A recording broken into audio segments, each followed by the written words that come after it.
세상에는 크게 두 부류의 사람이 있습니다. 어둠에 속한 사람, 빛에 속한 사람, 죽음에 속한 사람, 생명에 속한 사람. 아마 이렇게 여러분들께서 반문하실 수 있을 것입니다. 다 살아있는 사람인데 왜 죽은 사람이라 하고 살아있는 사람이라 하느냐. 우리 하나님의 백성은 항상 육체의 그러한 생명만을 생명으로 여기지 않고 영적인 생명, 영적인 생명은 바로 하나님과 함께하는 삶입니다. 하나님과 함께하는 삶은 뭔가 하면 빛 앞에서 사는 것입니다. 햇빛 앞에서 녹아버리는 그 멸망이고 햇빛 아래서 우린 자라는 것입니다. 초는 열 앞에서 녹아버리기 때문에 없어지지만은 모든 살아있는 생물은 또 빛 앞에서 열 앞에서 또 이 봄의 온기 안에서 온전히 자라가는 것입니다. 지난주에도 우리가 1절에서 7절 말씀, 지난주에서는 이제 로마서 시작 문을 여는 그런 시간으로 로마서의 주제에 대해서 전체적으로 우리가 살펴봤고, 오늘 다시 똑같은 본문으로 오늘 우리가 부활주의를 또 기념하면서 다시 사신 예수 그리스도, 우리가 부활주의를 기뻐하는 것은 예수님이 다시 사셔서 첫 열매가 되셨다는 그 감격과 기쁨도 있지만은 우리가 그와 함께 부활의 열매가 된다는 것입니다. 그가 첫 열매요, 우리는 그와 함께한 천국 창고에 드리는 부활의 다음 열매가 된다는 것이죠. 그래서 우리가 이것을 기뻐하는 것입니다. 오늘 말씀에서 사도 바울은 자신이 예수 그리스도의 종으로 부름을 받았다라고 못 받고 있습니다. 예수 그리스도 종 바울은 이라고 이렇게 이야기했습니다. 사도 바울이 어떻게 예수 그리스도의 종이 되었을까요? 그가 어떤 예수 그리스도의 관계를 맺고 있었을까요?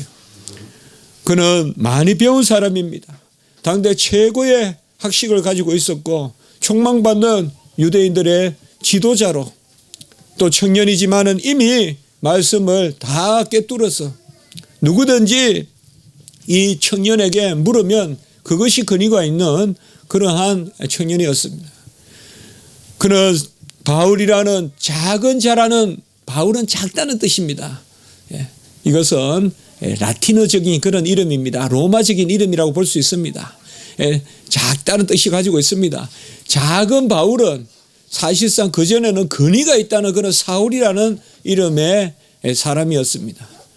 그는 지파 중에서도 아주 고급스러운 그런 베냐민 지파입니다. 유다 지파와 베냐민 지파를 가장 귀하게 여깁니다. 베냐민 지파의 그러한 사람이었고, 그리고 가마리엘 문화에서 공부를 해서 최고의 학식을 갖추고 있었던 히브리인 중에 히브리인이었습니다. 그러나 그가 예수님을 만나기 전에는 예수를 믿는 자들을 핍박하고 잡아서 그들을 죽이려고 혈기가 등등했던 그 청년입니다. 이건 당연한 것입니다. 당시에 모든 유대인들이 예수님을 핍박하고 또 예수님을 믿는 자들을 업신여겼기 때문에 그 기수가, 그 머리가 바로 이 사울이었던 것입니다. 그가 예수님을 믿는 자들을 이제 예루살렘에서 다 색출하고 이제는 흩어지니까 따라가서 잡으려고, 오늘날로 말하면 지금 전쟁이 많이 일어나고 있는 저 시리아, 그 땅, 그 안디옥, 다메섹, 우리 성경에는 다마스쿠스, 요새 다마스쿠스라고 하는데 성경에는 다메섹이라고 하죠. 그 다메섹으로 이제 믿는 자들을 잡아서 드리려고 가는 그 길에서 부활하신 주님을 만납니다. 부활하신 주님을 이제 마지막으로 모든 제자들 보다 늦게 사도 바울이 만납니다. 부활하신 주님을 만나서 그 빛을 받고는 꼬꾸라지고 사흘 동안 그 빛 가운데 눈이 멀어 있다가, 이건 죽음을 뜻해요. 사흘 동안 그 빛을 받아서 옛사람이 죽고 다시 눈의 비늘이 벗겨지자 이제 사울은 바울이 되어서 전혀 다른 사람이 되었어요. 눈의 비늘이 벗겨지자마자 예수 그리스도를 주라고 증거하는 바로 그러한 주의 사도, 부르심을 받은 그런 오늘 사도 1절에 보면 사도로 부르심을 받았다. 그러한 사도가 되었던 것입니다. 이렇게 극적인 인생의 대전환, 우리는 이것을 거듭남이라고 합니다. 이러한 거듭남은 사울이 바울로 되는 그 바울에게만 있었던 것은 아닙니다.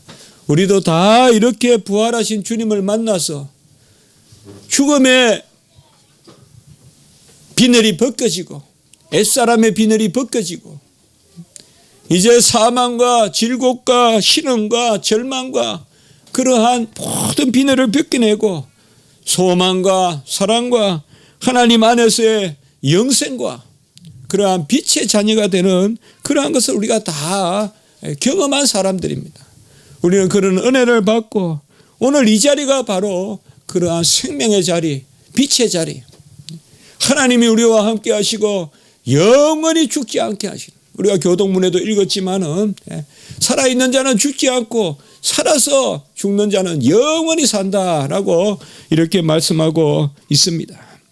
우리는 다 예수 그리스도, 부활의 예수 그리스도를 만나서 예수 그리스도의 종이 된 것입니다. 여기 1절의 종이란 말은 결코 나쁜 뜻의 그런 종이 아닙니다. 주인의 돌봄을 받고 갈 곳 없는 사람을 거두어 드리고 그리고 동등하게 또 먹여주고 입혀주는 그런 의미로서의 종이라고 볼 수 있습니다. 자기 자신을 자녀 삼아 주었지만은 사도 바울은 자기 자신을 종이라고 부르는 것입니다. 왜 그럴까요?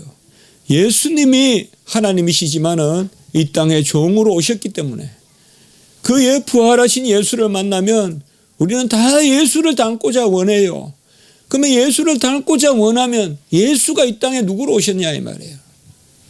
그런 근본 하나님의 본체시나 하나님과 동등됨을 취할 것을 여기지 않으시고 오히려 자기를 비워 종의 형체를 가지사 우리가 날마다 오후에 같이 우리가 읽지 않습니까? 바로 종으로 이 땅에 오셨습니다. 종이 하나님이신 거예요. 종이 하나님의 아들이라는 것을 알기 때문에 예수 그리스도를 믿는 자들은 큰 높은 곳을 바라보지만은 저 높은 곳을 천성을 향하여 나아가지만 이 땅에서 예수 그리스도와 같은 종의 자리에 서는 겁니다. 왜요? 자기를 비우고 자기를 낮추고 종과 같이 된 사람만이 하나님이 그를 지극히 높여 하늘에 있는 자들과 땅에 있는 자들과 땅 아래 있는 자들로 모든 무릎을 그 앞에 꿇게 하시고 모든 입으로 그를 예수 그리스도 주라 시인하여 하나님 아버지께 영광을 돌리게 하셨느니라. 우리가 오후에 그렇게 매일 읽지 않습니까?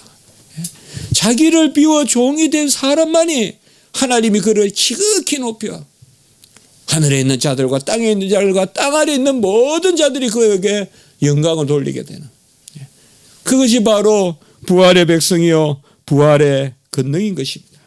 그러므로 우리는 이 땅의 삶을 살 때 종의 마음으로 살아야 돼요. 종의 마음으로 남을 섬기고 남을 돕고. 옛날에 헬라와 라틴어, 오늘날로 말하면 그리스 로마죠. 옛날에 이제 성경에는 헬라, 또 옛날에는 라틴 그러는데요, 로마. 그때 종이라는 것은 하나의 그냥 도구, 물건같이 여겨졌어요. 아시다시피 그냥 팔리면 그 주인이 하라는 대로 다 해야 되고 주인의 처분에 놓여 있었어요. 옛날에 가구는 세 가지 종류의 가구가 있었습니다. 집의 가구가. 첫째로는 말할 줄 모르는 가구가 있었고, 말할 줄 모르는 가구는 뭘까요? 우리 집에 있는 어떤 거는 찬장이라든지 또 낫이라든지 홈이라든지 이런 거, 이불 이런 것은 말할 수 없는 가구고, 두 번째는 반벙어리 가구가 있었어요. 이게 뭔가 하면 개와 같은 가축, 이래서 반벙어리 그러한 가구라고 했고, 세 번째는 바로 말하는 가구가 있었어요. 이게 바로 사람이에요. 종이에요. 그러니까 옛날로 말하면 종은 그냥 가구예요. 가구. 집에 갖추어 놓은 가구 말이죠. 집에 갖추어 놓은 가구와 같이 여겨졌어요. 그러나 성경에 보면 가장 뛰어난 인물들은 하나님이 다 종이라고 불렀어요. 창세기 26장 24절에 보면 아브라함을 내 종 아브라함아 이렇게 불렀어요. 그는 열국의 아비지만은 내 종 아브라함아. 시편 105편 42절에 보면 하나님이 그의 종 아브라함이다. 시편 기자는 아브라함을 하나님의 종 아브라함이라고 불렀어요. 우리가 진정 하나님 안에서 자녀가 된 자는 하나님이 종이라 부르세요. 그리고 모세도 종이라고 불렀어요. 민수기 12장 7절 8절에 보면 내 종 모세와는 친히 얼굴을 마주하면서 이야기를 한다라고 이렇게 말씀했어요. 다른 사람들은 그렇게 하지 않는데 내 종 모세와는 대면하여 말하나니. 여러분 겸손해야 돼요. 낮아져야 여호와가 보여요. 겸손해야 낮아져야. 모세는 혈기가 강했어요. 그러나 모세는 하나님의 온전한 떨기나무 그 불꽃에서 타지 않는 불꽃은 활활 올라가는데 나무는 타지 않는 그 불꽃을 보고 우리 하나님을 다시 만나고 온유해졌어요.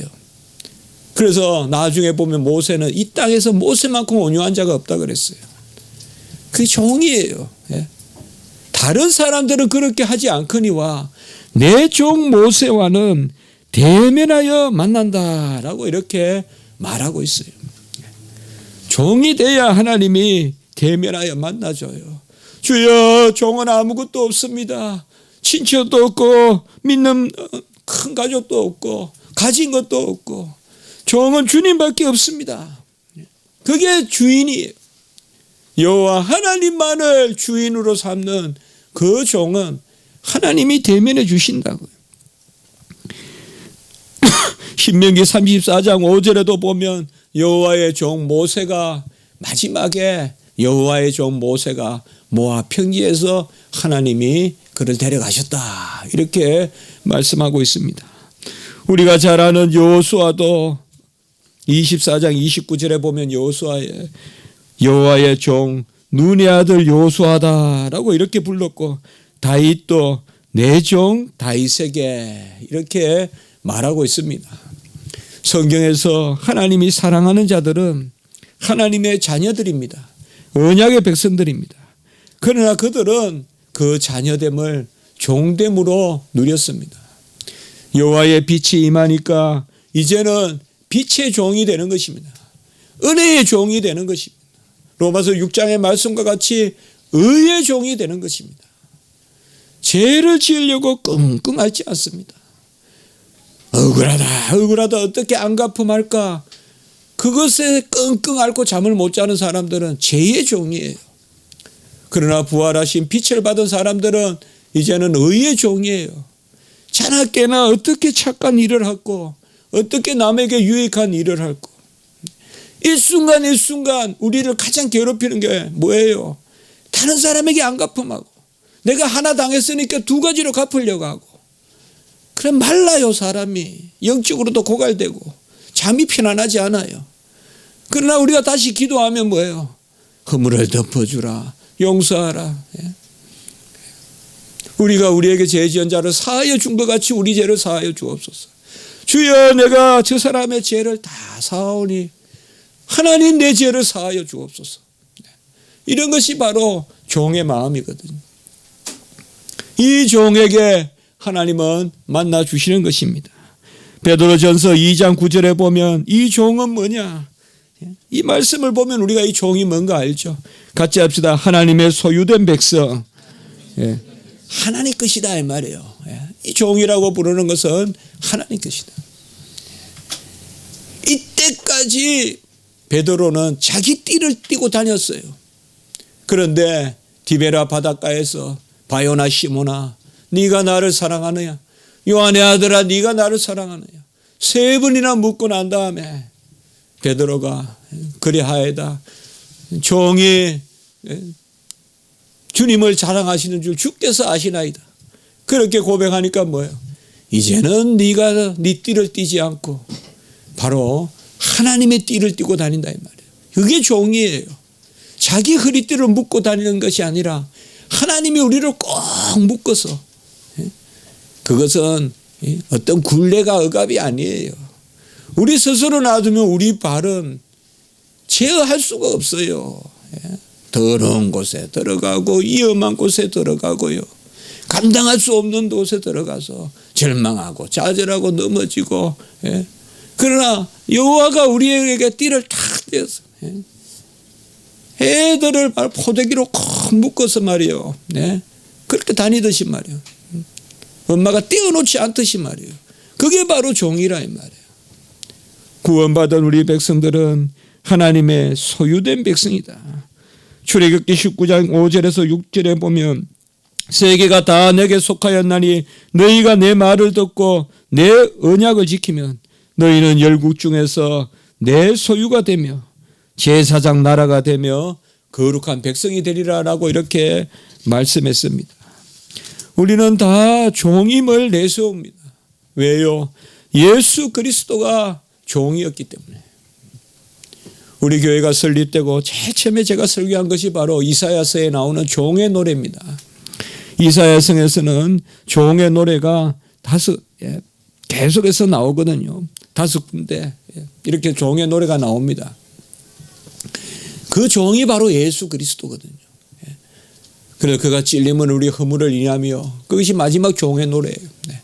바로 그 이사야서에서 종의 노래가 나오는데 우리가 예수를 믿으면요. 종이 되고 싶은 거야. 왜요? 예수를 닮고 싶기 때문에. 예수를 닮고 싶은 사람은 상석에 서지 않고 예수를 닮고 싶은 사람은 남에게 대접을 받고자 하지 않고 예수를 닮고자 하는 사람은 자기 자신을 주기를 힘쓰지 받기보다도 이것이 바로 부활의 모습입니다.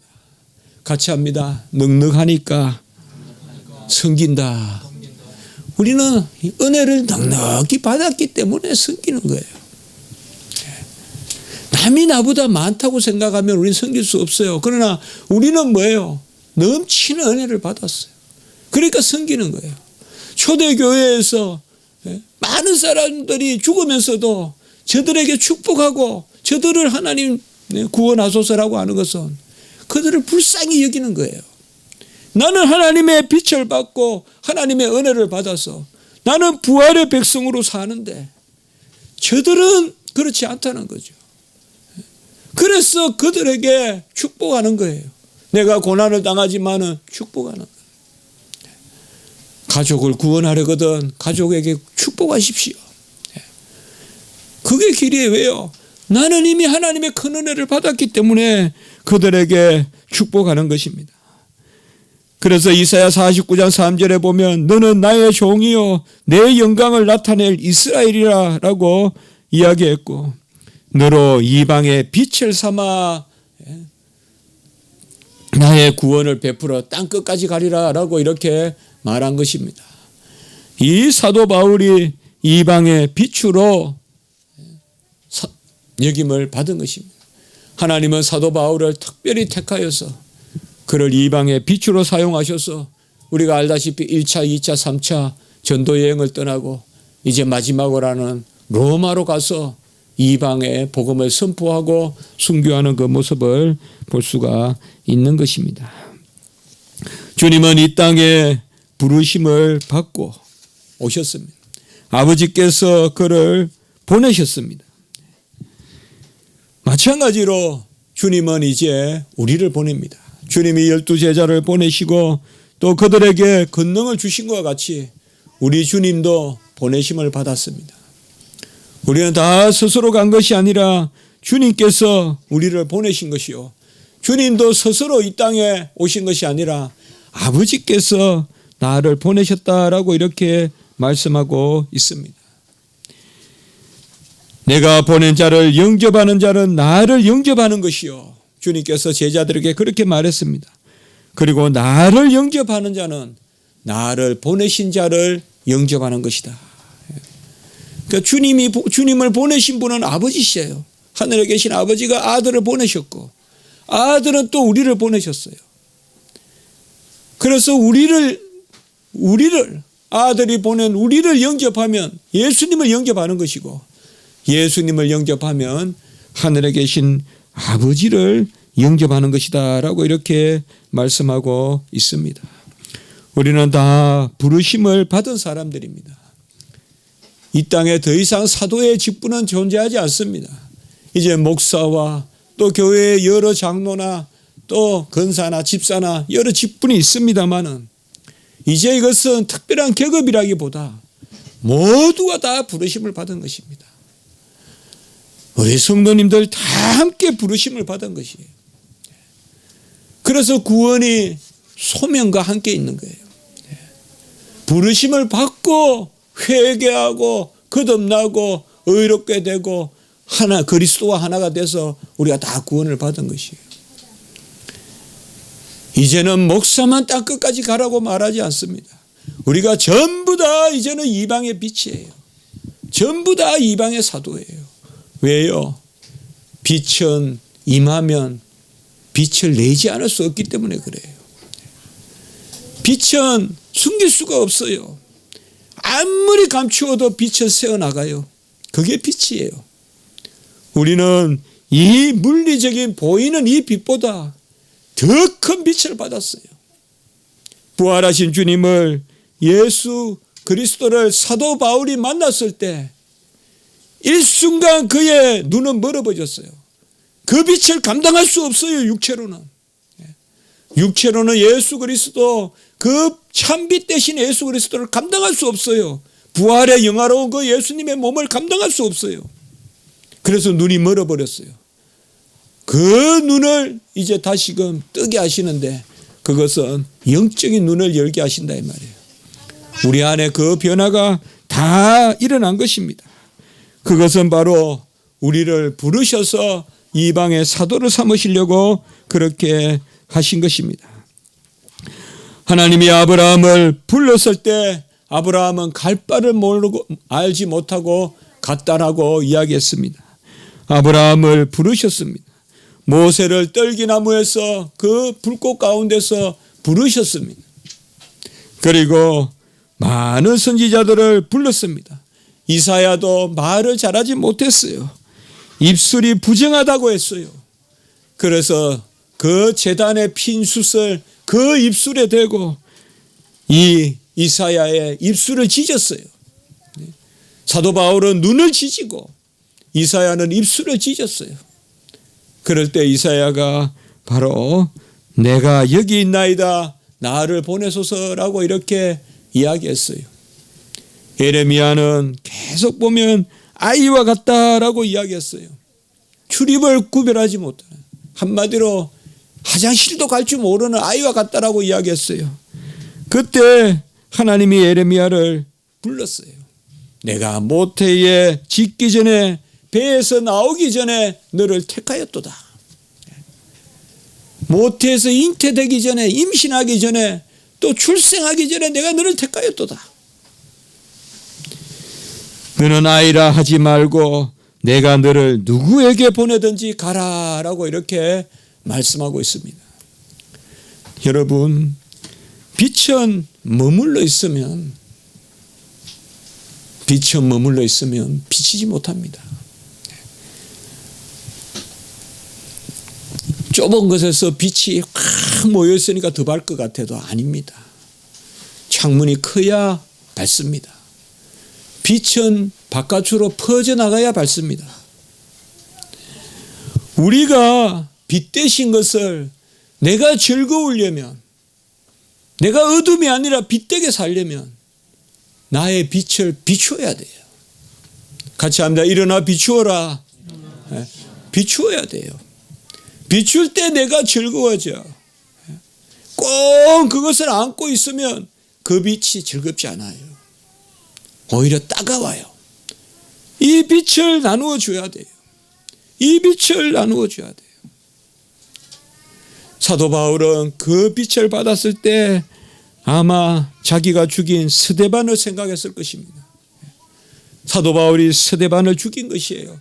물론 사도 바울이 돌을 던져서 스데반을 죽이지는 않았지만 그 당시에 참남하고 그 당시에 남을 돌을 쳐서 죽이려면 율법사의 허락을 받아야 되는데 그게 바로 사울이에요. 그 사울의 허락을 받았어요. 그 허락을 받는 모습이 옷을 던지는 거예요. 내가 인정한다 이 말이에요. 그래서 사울이 옷을 벗어서 던졌어요. 그러니까 사람들이 스데반에게 돌을 던졌어요. 그때 스데반의 모습이 어떤 모습입니까? 사도행전 7장 55절 56절에 보면 성령이 충만하여 하늘을 우러러 하나님의 영광과 예수께서 하나님의 우편에 서신 것을 봤다고 했어요. 아마 이 사울, 청년 사울은 스데반이 돌을 맞으면서 그 얼굴에서 하늘에 계신 보좌 우편에 계신 부활하시고 하늘에 올라가신 그 예수 부활하신 예수를 바라보았다. 그 얼굴의 빛을 보았을 것입니다. 이 사울은 스데반을 죽이고 아마 그 빛이 오랫동안 기억되었을 것입니다. 자기가 죽인 거예요, 스데반을. 그런데 스데반은 누구를 저주하거나 사울을 저주하거나 그렇게 하지 않았어요. 오히려 그 얼굴에 빛이 있고 감사하고 인자가 하나님 우편에 서신 것을 보노라 하면서 죽어갔습니다. 여러분, 제가 공부했던 스코틀랜드에 그 장로교 본산이죠. 거기는 부활절에 가보면 뒤에 언덕과 같은 산이 하나 있어요. 큰 산도 아닌데 거기에서 떼굴떼굴 구불렀다고 해요, 옛날에는. 그게 뭘 의미하는지 모르겠어요. 그래서 이제는 사람이 안 구부르고 이제는 계란을 또 떼굴떼굴 굴린다고 해요. 우리가 한번 부활절 아침에 거기에 갔던 기억이 나요. 유학 중에. 영국에 그 뒤에 산이 있어요, 보면. 영화 이런 데도 좀 나와요, 에딘버러에. 부활에 우리가 계란도 이야기하고 떼굴떼굴 구르고 이런 게 뭘 의미할까요? 저는 그것이 빛이라고 이렇게 생각해 봅니다. 우리는 부활의 빛을 받았습니다. 이 부활의 빛은 예수님이 십자가에서 죽으신 그 공로가 내 것이 되는, 그래서 예수님의 죽음이 내 죽음이 되어서 내가 생명으로 거듭나는, 우리가 이제 성찬을 거행하지만은 성찬은 예수님의 죽으심을 기념하지만은 그 예수님이 그냥 죽어 계신 것이 아니라 지금 부활하신 그 예수님의 몸과 그 예수님의 살과 피에 참여하는 것입니다. 그래서 저는 항상 성찬을 거행할 때마다 그렇게 성도님들과 말씀을 나눕니다. 성찬은 예수님의 죽으심과 함께 부활을 기념하는 것이다. 나를 위해 죽으시고 그 죽음을 죽이시는 죽음을 죽이시고 사망에 쏘는 것을 쏘아버리는, 우리를 향하여 날아오는 그 화살을 되쏘아버리는 그 죽음의 예수님의 십자가 죽음이 이제 부활의 권능으로 나타났다 이거죠. 십자가에서 모든 흑암을 제60부터 90까지 끌어모아 가지고 모든 세상의 흑암을 십자가로 딱 모아서 하늘에 해도 없고 어두컴컴하게 다 빛을 다 어둠을 끌어모아서 십자가에서 죽으시고 그 어둠을 가져가신 거예요. 그 어둠을 다 모아서 그 죄된 어두움을 다 모아서 우리의 부정함과 음란함과 우리의 사욕과 이 모든 것을 다 모아서 예수님이 죽으시고 사흘 동안 죽어 계셨어요. 사흘 동안 죄값을 가운데 치렀어요. 그리고 사흘 만에 부활하셨어요. 그래야 우리를 자유하게 하셨어요. 우리를 화평하게 하셨어요. 이제는 더 이상 죄의 노예가 되지 않습니다. 죄 때문에 근심하지 마십시오. 여전히 육체가 있어서 우리에게 연약함이 있지만 나를 자책하지 마세요. 내가 왜 이럴까 내 이럴까 가슴 찢지 말고 기도하세요. 하나님이 우리의 빛이시기 때문에 우리를 즐겁게 회복시켜 주세요. 예수를 만나야 빛의 역사가 일어나요. 예수를 만나야 비할 수 없는 즐거움이 있어요. 예수를 만나야 맑은 물이 우리 안에 흘러요. 예수를 만나야 내 안에 빛이 가득합니다. 같이 합니다. 빛으로 어둠을 깨자. 빛으로 어둠을 깨는 것. 어둠은 결코 빛을 이기지 못합니다. 어둠은 빛을 이기지 못해요. 빛이 오면 근처만 와도 도망가는 게 어둠이에요. 우리는 그런 빛을 예수님께서 우리에게 주셨습니다. 그 예수는 3절과 4절에 보면 육신으로는 다윗의 혈통에서 유다 지파에서 나시고 성결의 영으로는 죽은 자들 가운데서 부활하셨다라고 이렇게 말씀하고 있습니다. 주님은 성결의 영이다. 이것은 주님이 받은 성령이다라고 해석하는 경우도 있고 또 주님의 신성이다 이렇게 해석하는 경우도 있고 또 우리와 같은 그러한 모든 일반 성령을 이야기한다 이런 해석하는 여러 가지 경우가 있어요. 제가 뭐 여러 주석을 보니까 그러나 한 가지입니다. 3절은 예수님은 하나님이셨다는 거고 4절은 예수님은 3절은 예수님은 사람이셨다는 거고 4절은 예수님은 하나님이셨다는 것입니다. 우리를 위하여 죽으신 예수 그리스도는 사람이자 하나님으로 우리를 예수 그리스도의 것으로 같이 아까 말씀을 드렸죠. 같이 합시다. 예수 그리스도의 것. 너는 내 것이라 내 소유다. 하나님의 소유된 백성이요. 우리는 다 예수 그리스도의 것입니다. 고린도전서 3장 23절에 보면 너희는 그리스도의 것이요 그리스도는 하나님의 것이요. 그렇게 말씀하고 있습니다. 우리는 그리스도의 것입니다. 그리스도의 것이니까 그리스도가 우리를 마음대로 하는 게 아닙니다. 책임지시는 거예요. 너는 내 것이니 보호해 주시는 거예요. 부모님이 자녀를 너는 내 것이다. 너 나한테 낳았다. 오늘날 내가 너를 낳았다. 이렇게 말씀하시는 것은 자녀를 이용하는 게 아니죠. 자녀를 사랑하고 책임지겠다는 것이죠. 자녀를 사랑하거든 잘 믿으십시오. 요새 얼마나 험악한 뉴스가 많아요. 육신의 부모는 부모라도 자녀를 돌볼 수 없습니다. 우리 마음도 자녀에게 100% 가닿을 수 없어요. 우리는 자녀들을 자꾸 하나님께 올려드려야 돼요. 하나님 우리 자녀를 돌보게끔. 자녀들을 두고 너는 내 것이라 하지 말고 하나님이 자녀에게 너는 내 것이라 불러주게 해야 돼요. 너는 하나님의 것이야. 걱정 마. 너는 하나님의 것이야. 너는 하나님의 자녀야. 예수 그리스도의 것이야. 이제 말씀을 맺겠습니다. 우리는 예수 그리스도의 것으로 났습니다. 제가 한 가지만 한번 생각을 했어요.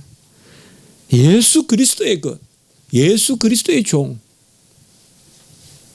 여러 가지 차이가 납니다. 우리는 이미 빛이 역사합니다. 한 가지 우리가 차이가 있어야 돼요. 관심사가 예수에 있어야 돼요. 우리의 관심사가 예수에 있어야 돼요. 우리가 말을 보면 알 수가 있어요. 사람을 판단할 때요. 할 수 없어요. 영화를 좋아하는 사람 영화를 이야기하게 돼 있고 음악을 좋아하는 사람 음악을 이야기하게 돼 있어요. 아무리 안 하려고 해도 철학을 좋아하는 사람은 철학적인 이야기를 하게 돼 있어요. 무슨 이야기를 하느냐. 소유를 많이 이야기하는 사람은 소유에 좀 매여 있다고 볼 수 있어요.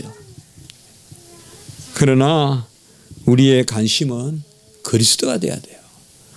주님을 많이 생각하고 주님을 많이 자랑하고 그것이 바로 그리스도의 것이에요. 같이 합니다. 주님은 자랑할수록 내가 커진다. 내가 부유해진다. 주님을 자랑할수록 그래요. 주님은 나눠주고 주님은 전할수록 그 전한 축복할수록 주님이 말했어요. 네가 축복한 그 축복이 너의 것이 될 것이라고 이야기했어요. 듣든지 아니 듣든지 전하라고 했어요. 주님의 이름은 그러한 비밀이 있는 거예요. 주님의 관심을 가지십시오. 부활하신 주님을 바라보십시오.